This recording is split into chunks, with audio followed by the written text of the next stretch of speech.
Pro Football Weekly is previewing every position in fantasy football, and right now we're talking about quarterbacks. We have Aaron Rodgers, number 1. Phillip Rivers, number 2. I think it's a little bit of a surprise. Most people, I think, see Michael Vick being the first quarterback off the board and likely a first-round pick. What do you think? Who's worthy and how early should we go? Well, taking Vick is a risk. I think on a per-game basis of those 3 guys we mentioned, he's probably going to be the highest-scoring guy. But is he going to play 16 games? Now, obviously, that rushing total really adds to his fantasy value. That kind of puts him over the top, and he was just outstanding in a few games last year.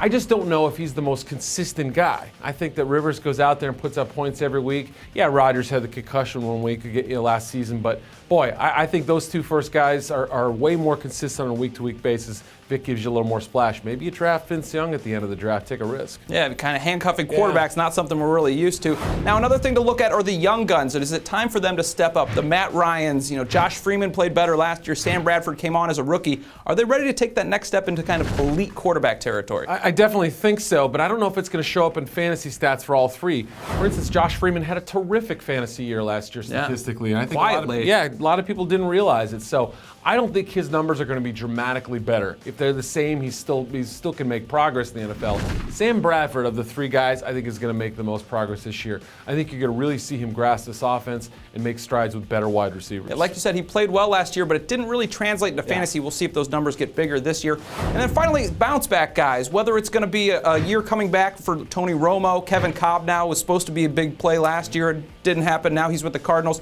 Guys like Matt Stafford, can they step up this year? I think Tony Romo will be fine. He'll be the Tony Romo we're used to. Big fantasy numbers. He's going to have some interceptions you're going to have to deal with. Some performances much better than others. But I think Matthew Stafford, look, he's been hurt. The pressure's on, but the fantasy talent around him is tremendous. The offensive line is a pretty steady unit. Could be better, but everything else looks to be in great shape. Kevin Cobb, he's got a number 1 receiver. And so, of course, his numbers are going to improve if he starts all 16 games. But I really like Stafford a lot. Yeah, I do too. I think I've drafted him each of the last couple of years, hoping this would be the year, and it hasn't happened yet. That is a look at quarterbacks in fantasy football. For full previews of all things fantasy, check us out, profootballweekly.com.